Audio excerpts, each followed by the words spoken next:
I'll tell you, honestly, I will love it if we beat them. Love it. Yes, everybody, what's going on? My name's Stephen Howson, and I'm joined by today Daniel Taylor from The Athletic. Just got your feet under the table? Yeah. 5 weeks. Enjoying it. Enjoying it? Loving it? As usual, this is sponsored by the good folks at The Athletic, now till the end of the season. And if you'd like to get a month's free trial and 50% off your annual subscription, the link is in the description below. That is theathletic.co.uk/Howson, theathletic.co.uk/Howson, your new home of football writing. And as you can see, building a roster of absolutely belting United and other Premier League writers. There's a meme going around on Twitter. I don't know if you've seen it, actually. It's got like, nobody, The Athletic. We spoke to a Colombian under-18s. Yeah. I think Neil Custis seems a big fan as well, doesn't he? Neil, well, do you know what? Every time we do this, it comes up like Neil Custis is fuming in it. And one of the lads has said he's just like someone with his nose pressed against the glass, just like, let me in. Well, to be fair to Neil, who I've known in years, he has actually said to me he's enjoyed some articles on there, but he's not put that on Twitter yet. So he's too busy complaining about his service at restaurants and places like that. To be fair, he's right about Manchester Airport. He's spot on about Manchester Airport. Right, so thanks for joining us. Yeah, pleasure. Right, so today we're going to try and get stuck into a little bit of your recent article talking about Anthony Martial. I thought you'd have got a load of shit for that. You said you didn't get too much? No. To be fair, there are some things you write and you realise you are going to get a bit of stick about it. But basically what I wrote was I thought it was fair. I mean, I'm a fan of Martial. He's obviously got loads of talent. He's a big player.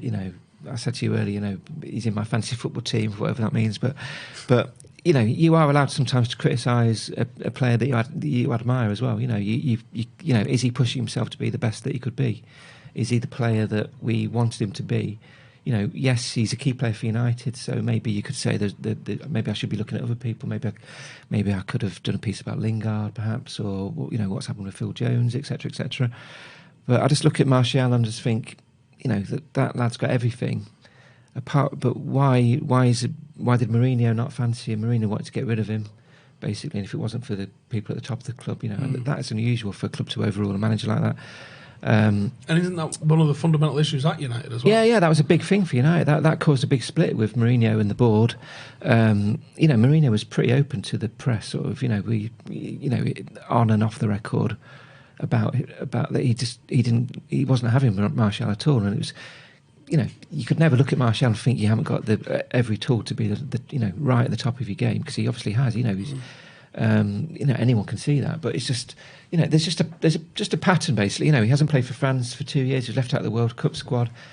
I've spoken to mates of mine at L'Equipe and in France, and nobody bats an eyelid about it in France. And, yes, they've got Mbappe and they've got great, but Martial should be up there as well. The last squad they picked Giroud ahead of him, and there's others that have come in ahead of him, and it should hurt Martial, not just that he's not in the squad, but that basically nobody in France bats an eyelid about it. No, there's no controversy about it. There's no headlines, people calling for him to be in the squad. Sky Sports debate. There's nothing, and it's just, so he hasn't played for France for over 2 years. He's made one 90-minute appearance for France in his entire career, and you think, bloody hell, that's quite a surprise to see when I saw that.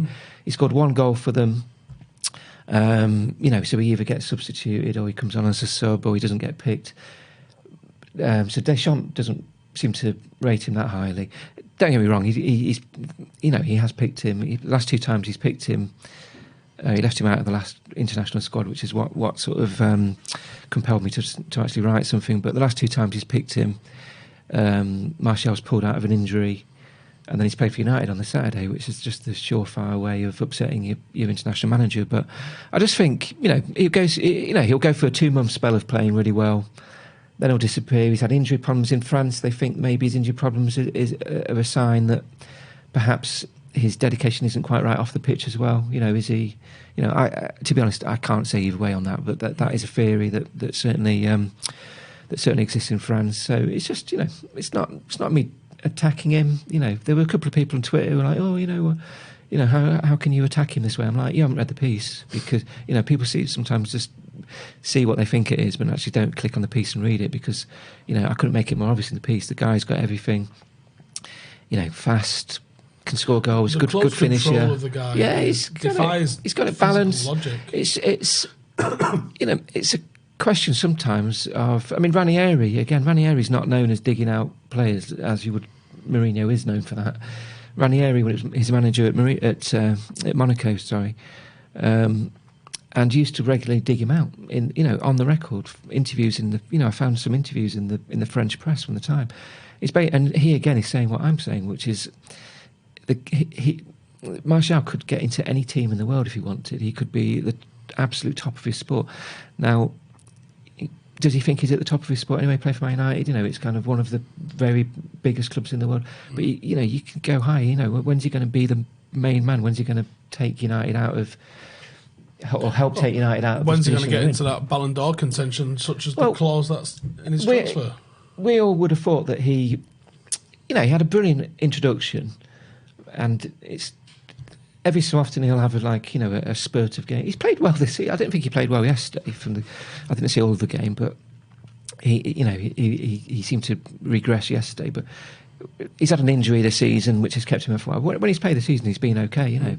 Sometimes how I describe him was he's a good player, often very good player, and sometimes excellent.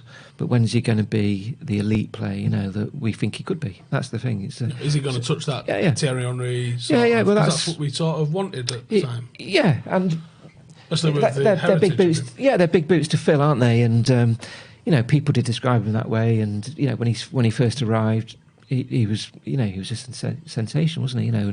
But I'm not quite sure he's lived up to that. As you say, I mean, even forget the Ballon d'Or for a minute. When's he going to be? When's he going to be?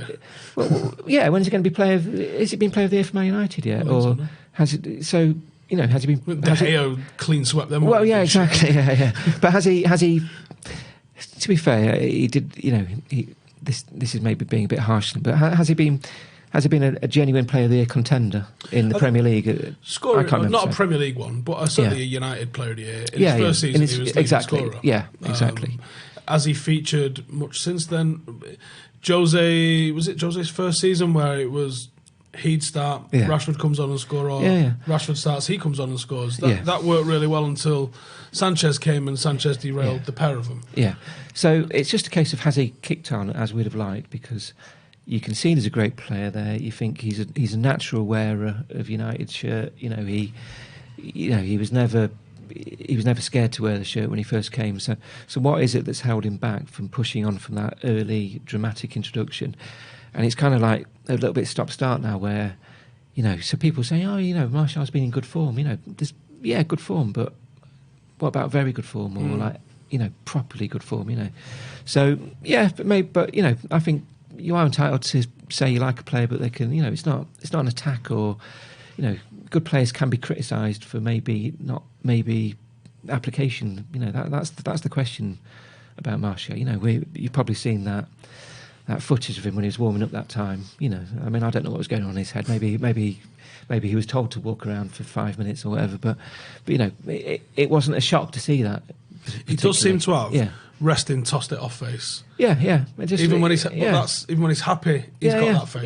Yeah. It's quite hard seems to be quite hard for a manager to get through to him, because there's no way Mourinho would have lost patience with him if he hadn't tried behind the scenes. Mourinho wouldn't just come in and gone, he spoke like he was frustrated, like he'd reached the end of his tether, and basically, I didn't really see Martial in that time kind of like trying to prove his manager wrong. He just, the two of them went. In the opposite direction to one another, and Mourinho wanted to get rid of the guy. So and Mourinho is still bitter, and probably always will be, that United didn't let him get his way. Now, this is just going back to the thing. I am a fan of Martial.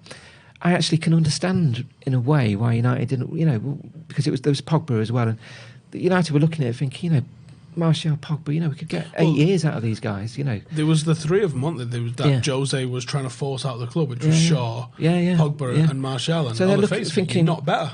Well, they also, you could get a decade out of it. Are you going to get 10 years out of Mourinho? So I can understand their thinking, but it's ballsy, because you're basically going against your manager, which very few clubs do. United, especially United. As soon as you do that, I think Gary Neville said, as soon as they started doing that, Mourinho's dead in the water, basically, which I get. But I can equally get that United look at it and think, United with Mourinho basically realised that summer when Mourinho started going on, there was that pre-season game where he started talking about, I don't know why people pay to come watch us. And I think that was when Ed Woodward decided or realised this is going to go belly up, basically. And so why would you get rid of Pogba, Martial, Shaw, players that could be there 10 years on the say-so of a manager that you're thinking, is this going to be the last 6 months of this manager? Mourinho, what if Mourinho does 3.5, 4 years at Spurs, that's his record in football. So I can get that. I can sort of see it both ways, but Martial, it's, I wouldn't say he's drifting, but he's just kind of, going along steady, sort of, between sort of 6 out of 10, 8 out of 10 sometimes.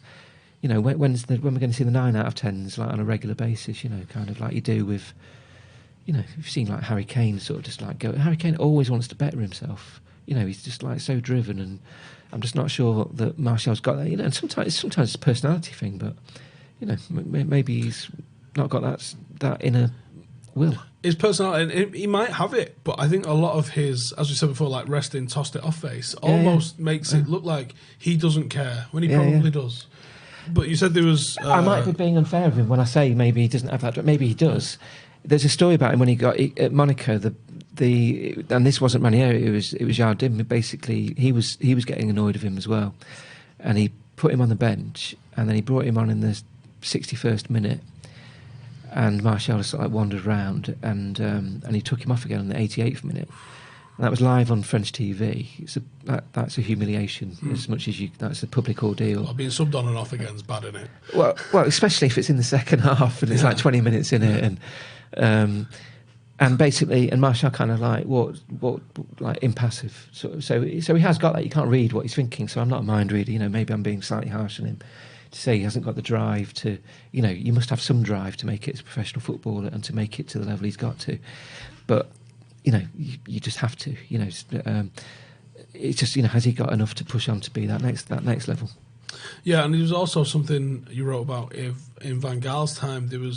He pulled out with an injury, joined in the next training session with no issues. And that was Norwich away, and that was May 2016, and he pulled out, and then basically I think they were playing again midweek, so they were back in the next day, or if not the next day, it would have been like the Monday morning. It was like the next training session, and he trained fine, and the other well, I don't know about players plural, but I know certainly one senior player was like seriously just looking at him thinking, what are you doing, and I think the phrase was just didn't fancy it. That was the phrase, which again, I haven't spoken to Martial about that. Maybe he would say, well, I didn't, I had an injury, I had a little tweak and I didn't want to make it worse, but when that's coming from the dressing room, it kind of, it always sticks in my mind. So, it's not a new anecdote. It's, 3 years ago now, but it just, it's sort of little story that you always sort of, I think back to. There does seem to be, if not any rumours going round, there just seems to be the vibe, and I've took some criticism for saying it already this year that I don't have any evidence, no one's told me anything, no one's leaked anything to me, but I just have a gut feeling that I look at this United team and I look at what Solskjaer's trying to achieve with, I think it's quite a workman-like team that I think he's trying to build. I don't know for definite that's what he's doing. Obviously, I've not sat down with him and asked him, but I think he's trying to build a workman-like team. And I see some players that don't quite fit that, and Marshall's one of them. David Ornstein's been covering something this morning where he says that there is definite interest, and it might have even, Adam Crafton actually mentioned it, that they intensified our interest in someone like Erling Haaland. There's the back and forth over whether Raiola would be an issue. You don't seem to think that Raiola would be an issue. I don't think it would be, because so when I've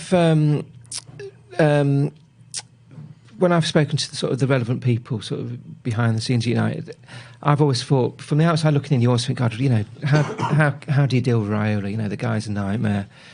He's a one-off. He's a loose cannon. We've all seen Fergie's quote on him. And so you automatically think, God, if you can avoid having to deal with... But United have dealt with him a lot in the past. Obviously, Zlatan... Mkhitaryan... Yeah, Lukaku, and so whenever I've kind of broached the subject of what's that like, because I don't know if you've read Ibrahimovic's book, but there's so many stories in there of Raiola sort of going into the offices of Inter Milan and sitting in the president's seat with his feet on the table, and the president sort of walks in, and so, the guy is he goes by his own rules. You know what I mean? So from United's perspective, I've always been told that they don't mind the way he deals because he's very upfront. So there's no real games about it, and basically, like he will, there's no hidden cost for his players. He'll write. It's all laid out for him. It's just massive. Yeah, and for him. That's why I don't need the hidden cost. And for him, basically. So. But I've never detected there's a problem. Put it that way. And to be fair, even though there's a bit of a rolling, the rolling of eyes. Basically, I kind of get the feeling they all get on reasonably well. Is the impression I got. Now that last time I had that conversation would have been summer. So unless something's changed since then, so I can't exactly say. I've checked it out this morning. But certainly my last conversation about Raiola with people at United who obviously sort of knew about that situation. It was all quite positive, to be honest, and it surprised me because I thought he'd be a nightmare. If I was a chief executive, I'd be, partly put me off having to try and going after that player because, he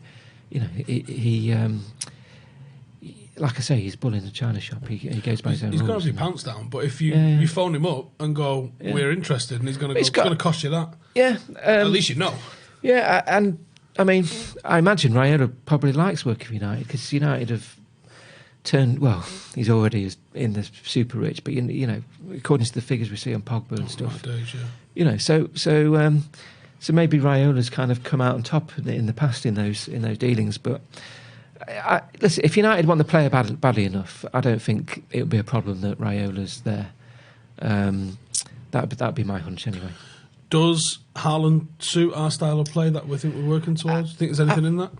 I think he does because basically I don't see enough creativity there. I don't think Pereira's good enough. Sorry, I think he's had his chance. He's had lots of chances. Yeah, he has, and he's been played number 10. He started the season number 10, which was a surprise. I did. Solskjaer's obviously seen something there, or maybe it's a lack of options. I don't know, but he's played ahead of Lingard. He's played ahead of Mata. Gomez. I just.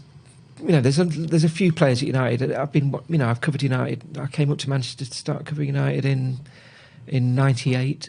So, it's a long time, and I've seen a lot of good players. And I just don't think for United standards, I'm not saying he couldn't make it and have a very good career somewhere else, but certainly in that position, I just don't think he's created creatively. I've seen him. I've seen him have the odd good game and stuff, but not well enough. And yesterday.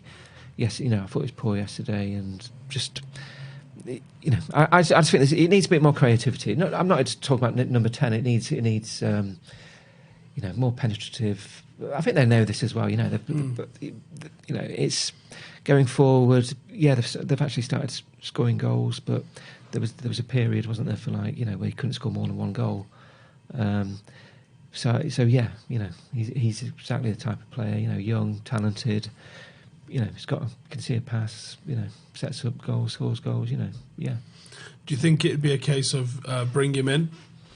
Or do you think it'd be bring him in and move Martial on? Because we haven't replaced Lukaku. No, so there's still a spot there, really. Yeah, I actually think you need to bring 2 or 3 forward players in. And I wouldn't, maybe Pereira, I'm not sure Mata's going to be huge. Mata's a good player to have around the dressing room, and there's more to it than just what he does on the pitch and stuff. But I think Mata's best. I'm not being unkind. I think Mata's best days. I disagree, to be honest. Yeah.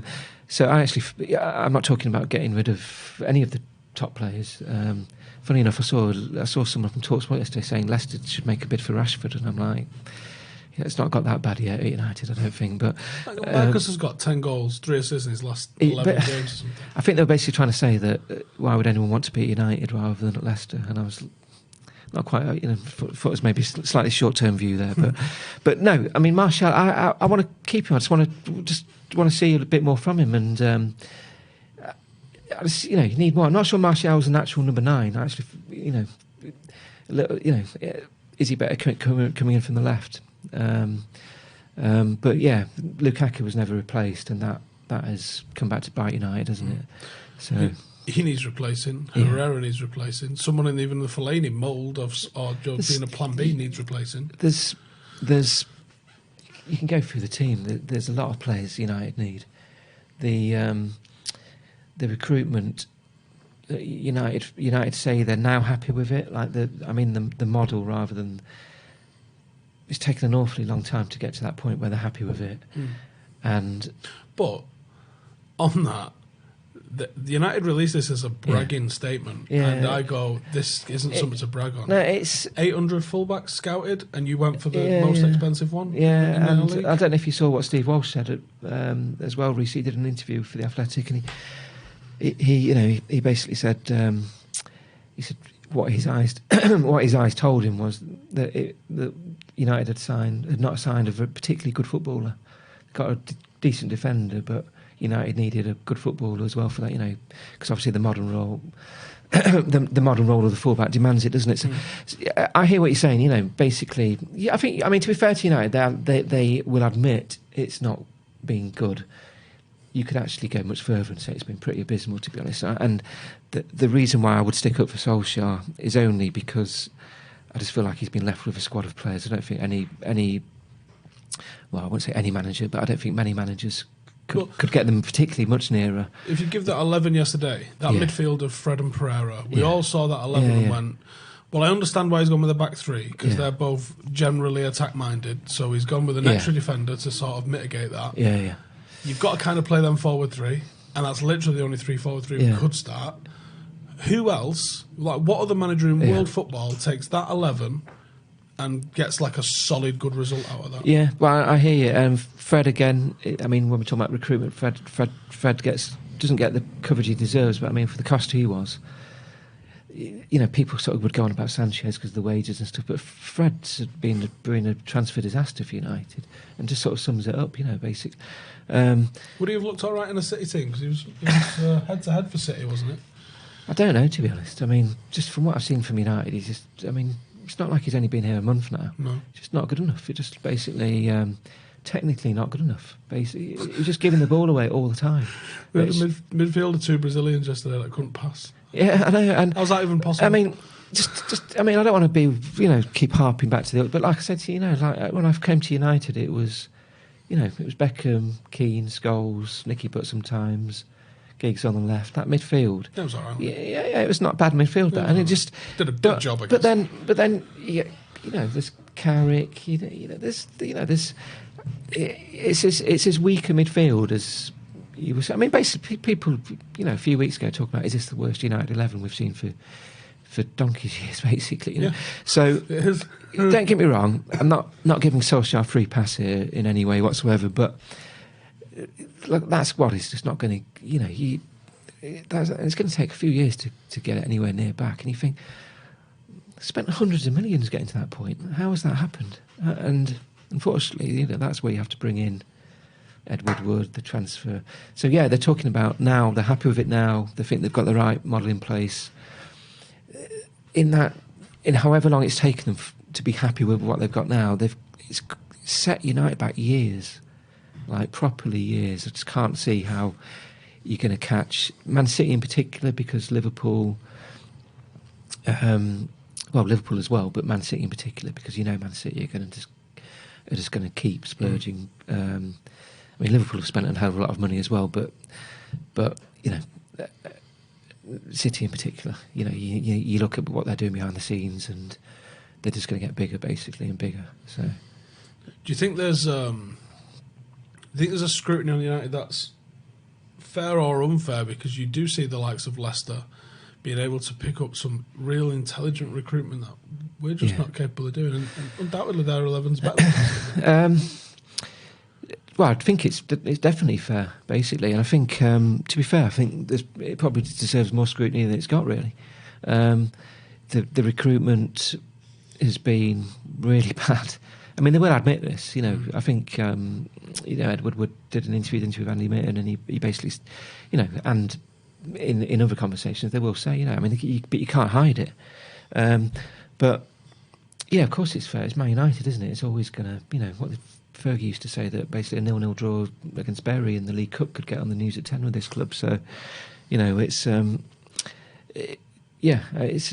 it's a bit of a mess, to be honest. And like I say, it's taken so long.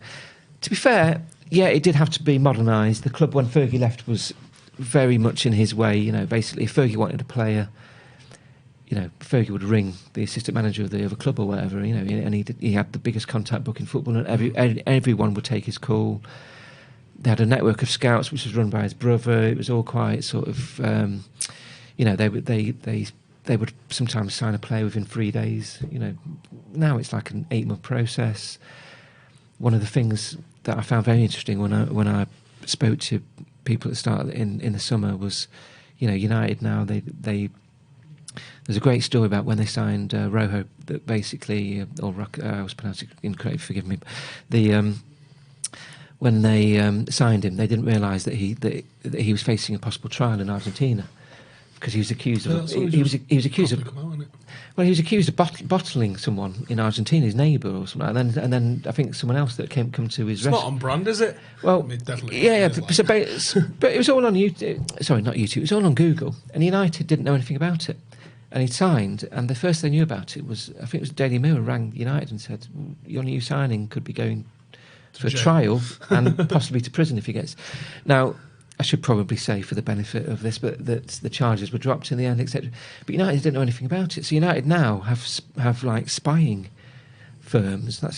Now, I don't quite know how it works because obviously, in terms of spying, if I knew how it worked, then they wouldn't be very good at spying, would they? But basically, people they employ people to look into the backgrounds of, because obviously these are multi-million-pound assets, so they don't want to make a huge, costly mistake. So this is the level of these are 8 to 12 month projects to sign these players, where they don't just look at every game and they've got all these kind of like incredible sort of statistical details, but they've got spying firms to look into the backgrounds, so like and private all this. Investigators. To make sure that they're not going to sign someone who basically could be having a trial in South America and could be ending up going to prison. So this is like the process is now like the most whereas Fergie would just sort of so sometimes you prefer that, don't you? Sometimes it didn't. To be fair, Fergie did sign some shockers as well. There's plenty of, Fergie signed Bebe, and, you could go through quite a... It was probably about a 50% hit rate with Fergie. It's not been quite that high this time, though, has it? Because the good 50% were tending to be very, very good. Like, I mean, who have United signed since Fergie left that you'd classify like that? Not many, is there? Since Fergie left, is Marshall in that 50%? Top level good. I'm not really not many. Certainly not many anyway. I mean, Zlatan was arguably our most successful transfer, and he was here 18 months. Yeah. I think that's fundamentally the issue that's happened with United post Fergie is we've signed a lot of players. Yeah. We don't have a lot of players. Yeah. I think Pep signed 50-something players. Yeah. He's got most of them. Yeah. They don't really get rid of a lot of them. City went through a period where they bought badly as well, and that period they've come out of that period, but they bought really well at the start. So they got the kind of nucleus. They got Company, Aguero, David Silva. That spine. Yeah, that was before Pep. Yeah. And then they bought badly for a while, and then they started buying, and then they bought better again. And there's still a few that they've signed that are just. Well, you could put Otamendi and Stones and Mendy into the as it works category. Yeah, there's plenty, but there's.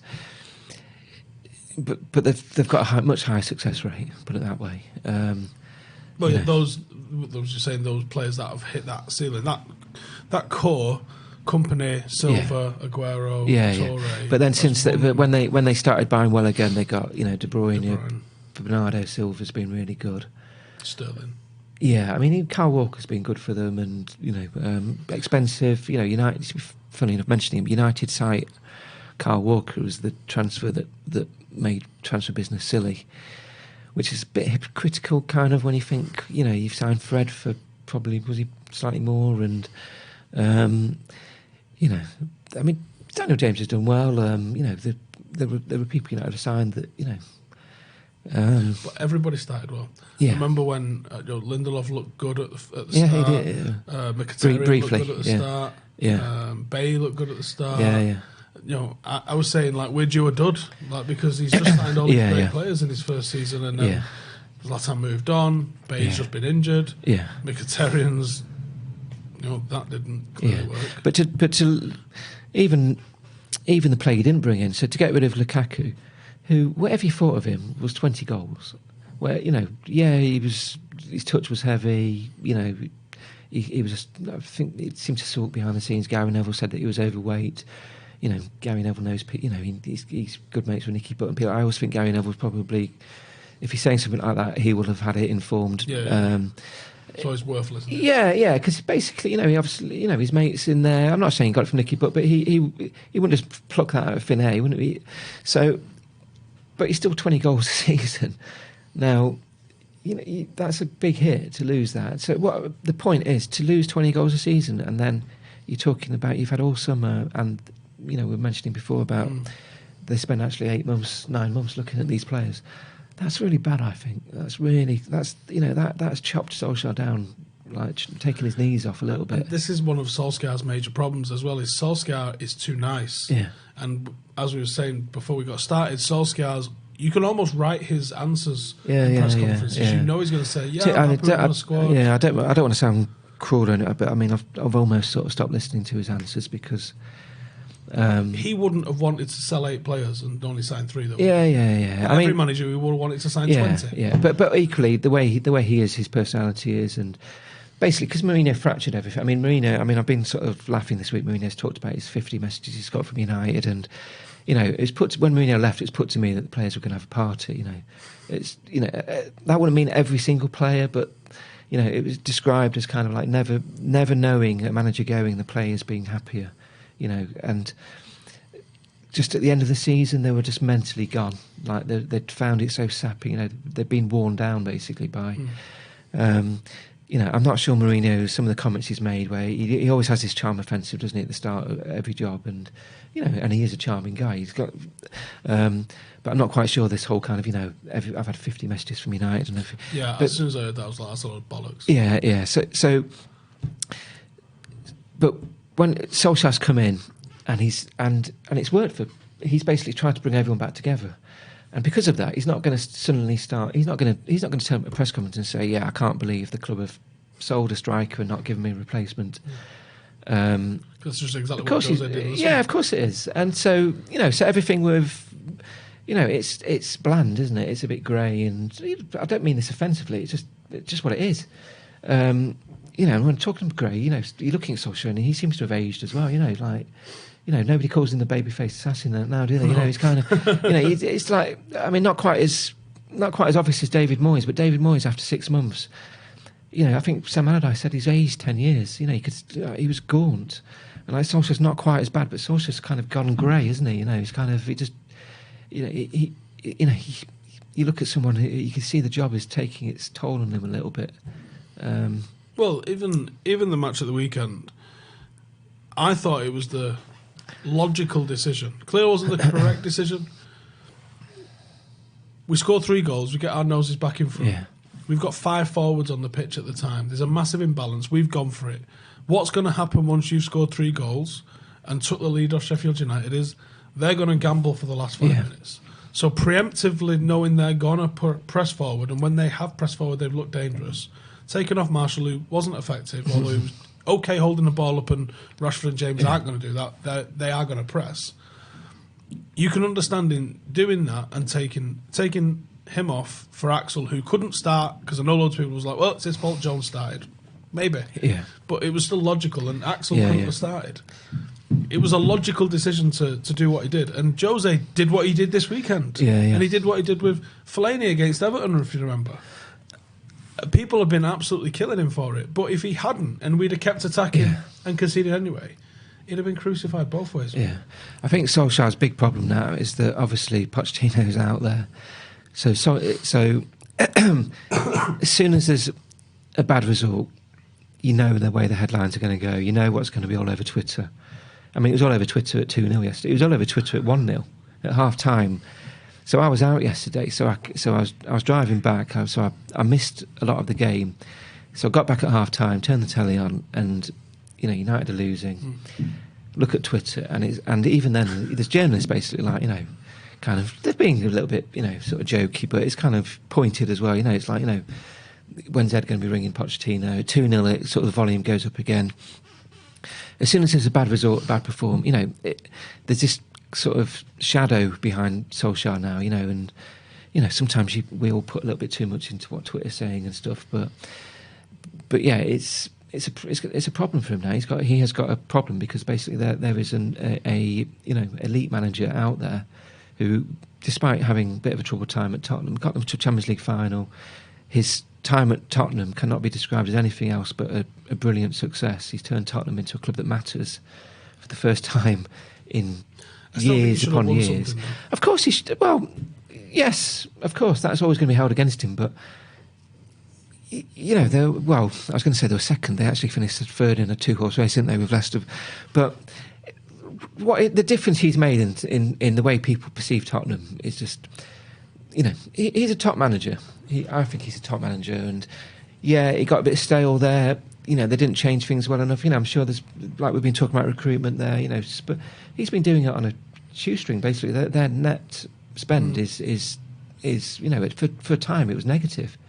So he's actually got them, in the top 4 without spending money. Or certainly very little money anyway. So that for Solskjaer is always going to be thrown back at him now. So yeah, it's it finished 3-3. Could have, United actually could have obviously won it apart from the very late goal. But if they don't play well next weekend, if they get beaten in the Manchester derby again, it's just going to be Villa this weekend. Yeah, got to win at 3 points. Yeah, and then you've got the Manchester derby, so you know what I mean. But the point I'm trying to make is Solskjaer the volume has gone up on this whole kind of Solskjaer's position is back under scrutiny. Even before a ball had been kicked on Sunday, people are talking about it, aren't they? It's like weird time to bin him from Spurs' point of view as well. Yeah, so close to this weekend, like not immediately after the fixture. Yeah, no, it was. Yeah. It's I'm not quite sure what happened behind the scenes. I must admit, I can't pretend I do know. But let's make it up. Yeah, well, it's not been a sudden thing now, has it? It's been a drawn out thing. I mean, their away result, that was the first. The win at the weekend was the first win they've had, apart from the one at the start of the year, away from home in the league. So the Champions League run masked a lot of things, and I mean they were brilliant those games. I covered Spurs in Europe, but I mean they had a bit of luck as well. They could quite easily have gone out apart from. At City, at Ajax, I mean, there were amazing stories, but yeah, I mean, Pochettino, he's out there now, and Bayern might take him. There's a lot of jobs might be coming up elsewhere. Would he contemplate going to Everton? Not sure. Maybe he might set his sights a bit higher. He's in the firing line, I think, isn't he? Yeah. I'm surprised sitting here today that he hasn't gone, because when a crowd turns like Arsenal, I can't see Pochettino going to Arsenal. But then again, I'm never surprised by anything, in football these days. So I wouldn't have seen Mourinho going there. But then I know Arsenal fans are suddenly campaigning for Mourinho to be Arsenal manager. You just think maybe it's just the way I think myself. But I've covered so many stories on Arsenal and Mourinho where Mourinho has just killed Arsenal. Just taken great pleasure, malicious pleasure in belittling Arsenal over the years. And now I'm talking to Arsenal fans. You could see him turn up on the sideline like this, couldn't you? Yeah, of course. And like Arsenal fans I know who are mates with, who actively wanted him, and now they've gone back to hating him.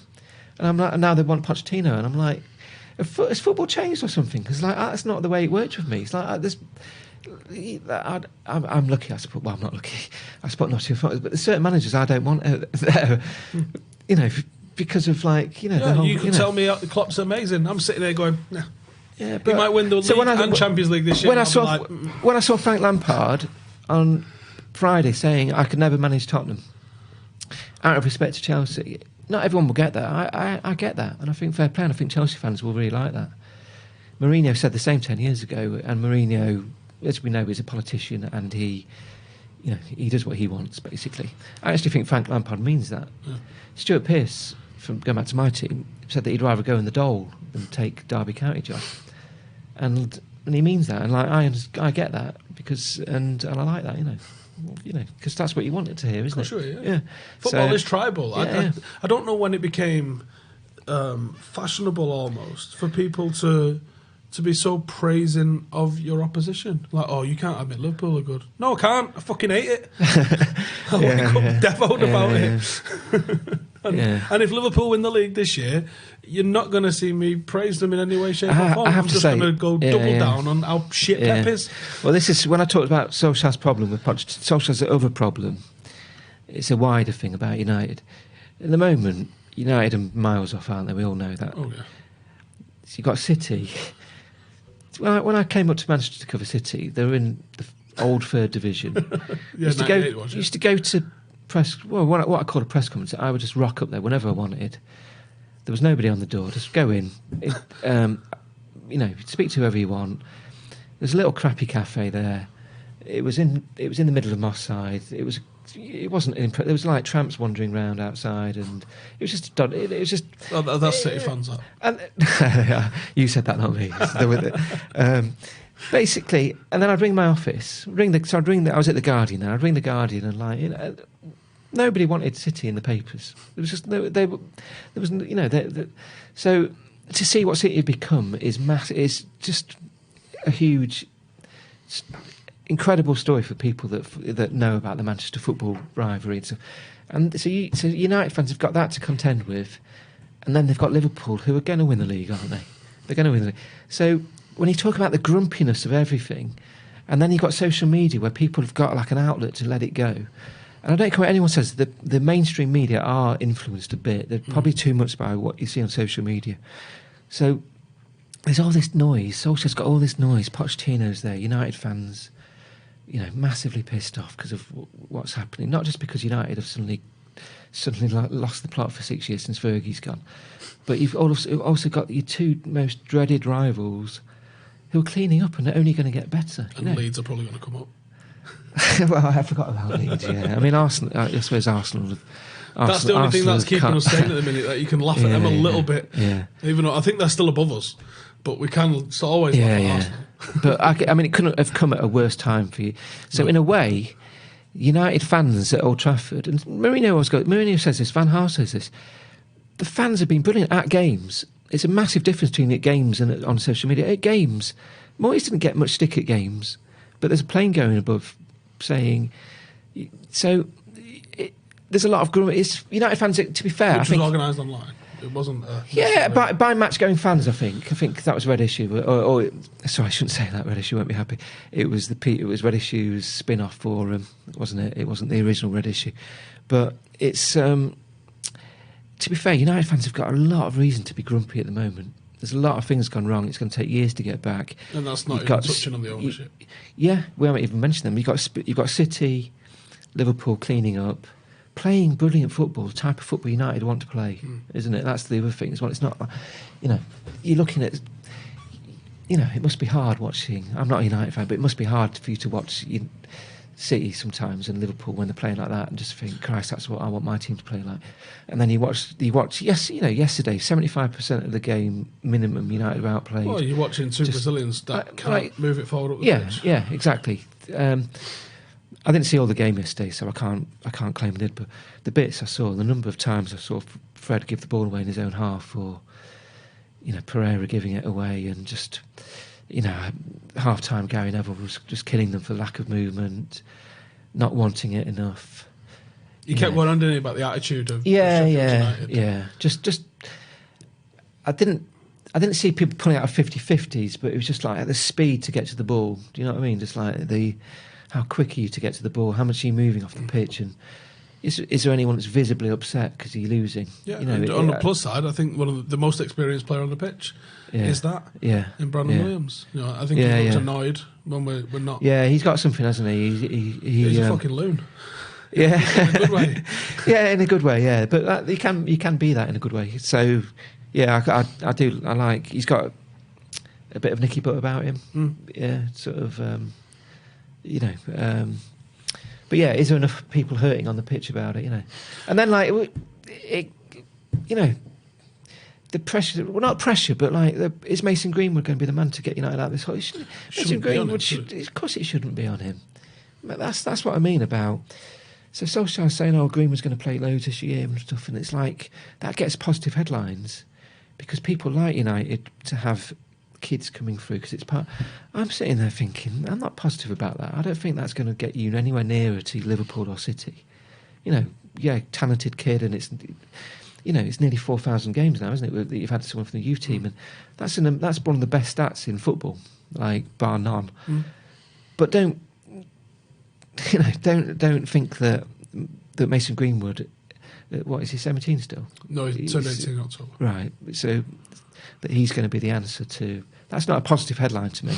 That means you've lost a 20-goal season striker, and yes, you've got a very talented kid there, but don't, you know. No, if Mason Greenwood comes into the 2008 United side, cool. Yeah, of course, come in, you know, play the odd game and like show us you're going to be a great player for the next 15 years. But you know, you can't. We've chatted about this. You can't get rid of a 20-goal player and not replace him, and then just think, oh yeah, but it's good, you know. And even Sanchez didn't work out as a United signing, as a United player, but that was a player that had scored 34 goals recently. Well, when we talk about Solskjaer saying stuff in press conferences that maybe I'm not sure he believes, you know, at the start of the season he was saying this could be Sanchez's year. Now, in reality, behind the scenes, people are making the inroads to move Sanchez on. And they're still paying him more than 90% of footballers in the country. You know, so they're paying him to be. I mean, how bad is that? They're paying him whatever it is. And I've sometimes, you know, you take these figures a pinch of salt, but I've seen all sorts of figures. But you know, between 180 and 250 grand a week to play at another football club. I mean, you know, that on itself. But someone at United should be looking at that, thinking. I'm not saying that's a resignation matter, but someone that should be thinking, my God, that is an absolute. It's just a waste. You know, in football terms, a catastrophe. Millions and millions of pounds a season. And the excuse is, well, a year before, nobody was saying, when we signed him, nobody was saying he's finished. But if you've been looking at him for a year, then I don't know.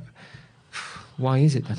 It made sense to move him on, I think, because his wage seemed to create an imbalance. I think the other players were hacked off of it. Of course. If so that's why David. Go, hang on, am I half as good as him? That's why it took David. Well, one of the reasons why it took David De Gea months upon months to agree a contract, during which time, and probably wasn't a coincidence, David De Gea's form spiralled because he's got all this going on behind. Maybe there's other stuff. You never know. I can't say for absolute certain, but David De Gea's agent's gone in there and said. You know, so the figures that were quoted in the papers, 350, it was miles more than that. I know that for a fact. It was miles. 470s. He was asking for miles more than. I don't know what it is. I just know that I was told the figures that were in the. And when I normally hear this, I think, oh, right, the papers might have gone a bit too. Got excited and gone a bit top heavy. Said to me categorically, the figures in the papers are nowhere near. And, and I was like, oh, right, is it? And he went, no, it's miles up. So, you know. Completely speculating. That's fucking Hope Diamond every week. I'm completely speculating, but when I'm told it's miles up from 350, I'm thinking, what is he asking for? Like $500,000 a week or something? You know, it's not like it's 360, 370. It's you know. So I don't know whether they reached a compromise, but that is in part because. So you just think about the amount of millions you then. You know, kind of as an unseen sort of progress of the. Put that badly, it is a kind of a flaw of the Sanchez deal that you know, Phil Jones walks in and goes, "You're paying him this much. I'm worth this much at least." Yeah. You know, everyone can walk in and say, "You're paying him that. I want 100." Everybody, like no matter how bad you are. Well, as soon as, of course. Or even let's say Greenwood now. Let's say it's time for him to renew. They're probably paying him 15 or something. I imagine a week. He walks in and goes, I want 100, and they go, you're not getting 100. The pacing is now dramatically gone. So these are all. So let's say De Gea's money's gone up from what he was on by 250 a week. So what's that a year? That's like 20 odd million a year. So so not everyone's going to go up so dramatically, but the pacing goes up and up and up. That's another load of money. That I mean, don't get me wrong, United do have money, but it's just. That money could be better spent elsewhere, I'm sure. Yeah. Like on a newsstand. Oh, bloody hell, we can go on forever here. Can't we? Right, Dan, I'm going to leave it there. Well, No, pleasure, mate. Yeah, thank you. If you want to get into The Athletic, there is a free trial, so you can check it out totally free of charge. And you can also get 50% off the yearly subscription. Honestly, it's worth it because it is top writing. Like I said, you don't really cover match reports and things. It's all going off and finding your own stories, isn't it? People know what happens in match reports. You've got to think. You've got to think a bit more adventurously. You know, people can follow match reports on Twitter, watch it on TV. When was the last time United went on TV? It's just, you know, everyone knows what. So a match report of a man kicked it over and another man headed it in is old journalism, and you've got to move forward and try and be a bit more. Just think of better ideas, basically. You know, just slightly more interesting stuff, and you know, hopefully we've been doing that, basically. Yeah, and there's really good insight and interviews with all sorts of people that they can bring you as well. So trust me, it's worth it. It is the evolution of what's going on. It is the new home of football writing. The link is in the description if you fancy checking that out. Get your questions, comments, criticisms and abuse in the comments as usual. And we'll see you guys in the next one. Latest.